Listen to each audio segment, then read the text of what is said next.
Today we are back inside Adobe Premiere Pro, and this is going to be another relatively quick video, but hopefully long enough to go through one of my most used editing techniques, probably within every video I've ever edited, and that is nesting.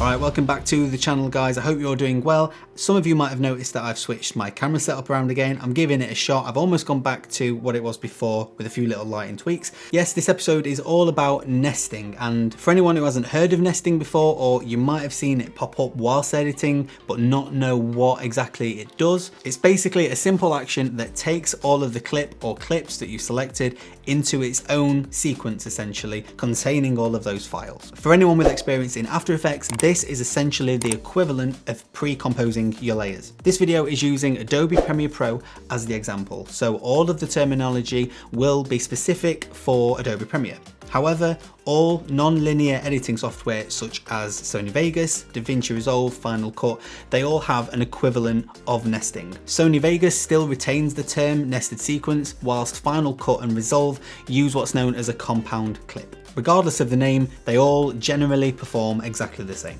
If you find yourself starting to create a complex timeline with lots of video tracks that you didn't expect, using nests is a great way to clean up your timeline. If you have multiple assets in that timeline, such as text layers, and all require the same global settings to be applied, such as if they all fade in or out, or if the position of them all move together at the same time, you can make those adjustments on the nest itself, just like you would with a traditional normal clip. And those actions will apply to everything within that nest. You can also apply more advanced techniques, such as transitions, color properties, or even distortion effects if you wished. A nest also maintains its transparency as well, so if you have a PNG file within that nest, or if you've scaled something down smaller than the sequence size, or even if you change the opacity settings of a file within that nest, everything will be remembered. Let's move on to some things that are important to remember when using nests, and the first one is that the duration of your nest is only as long as the duration of your clips within it. Therefore, if you find yourself not being able to extend that nest anymore,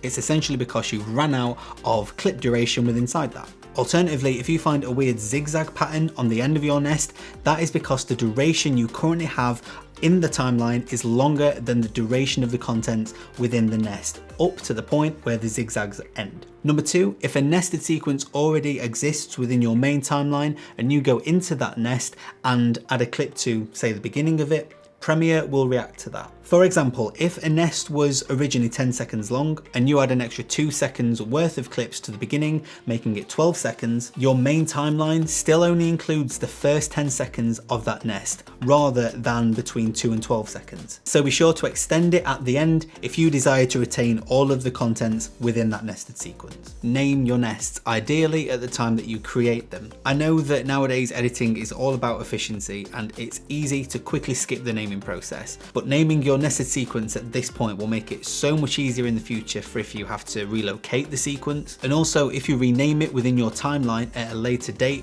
maybe from nested sequence 1 to graphics title, the name of that won't carry into your project setup. So it would still be called nested sequence 1 in your project, but graphics title in your timeline. So what are the main benefits to using nests? To start with, if you had an asset that was a recurring asset within your timeline, such as a transition, or maybe you had an intro that's also used as an outro, you can copy and paste that nest as many times as you want within your timeline. Then any changes that you make within that nest will also be applied every time that it's used. But if you duplicated the nest and not copy and paste it, any changes that you make wouldn't carry through to the other one, because you essentially have two different versions of that nested sequence. To make a change within that nest, simply double click it. This will open up the contents of that nest in its own timeline or sequence. If you are new to Premiere and still getting used to the functionality of the software, all of your timelines appear here. So to head back to your main timeline, click your desired tab. To be fair, it would be nice for Premiere to adopt the flowchart feature that After Effects uses to show the root of all the pre-comps within that sequence. That's simply done by pressing tab on your keyboard within After Effects to show that root, and I'm sure that it would be massively appreciated by a lot of Premiere users as well. So far in this video, I've shown you a few different ways that you can use nests, but I do want to show you a really handy technique on how nests can fix certain limitations within Premiere Pro.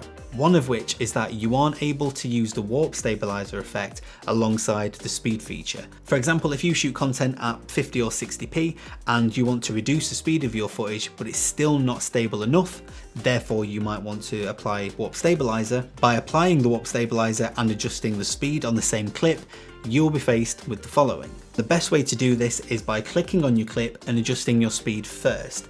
Then you nest it, and then you warp stabilize the nest.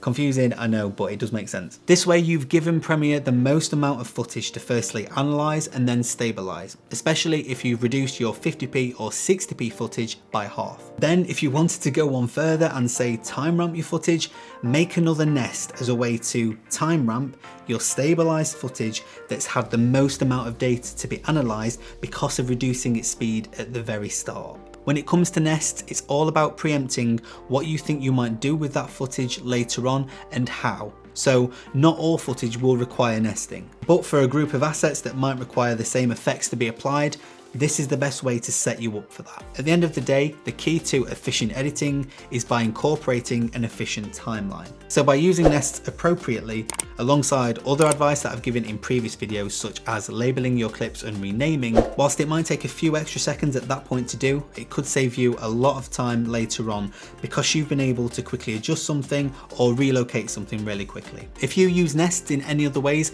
drop them in the comments below so others watching this video can see them too. But guys, that is it from me, and I'll see you all again very soon with some exciting news as well.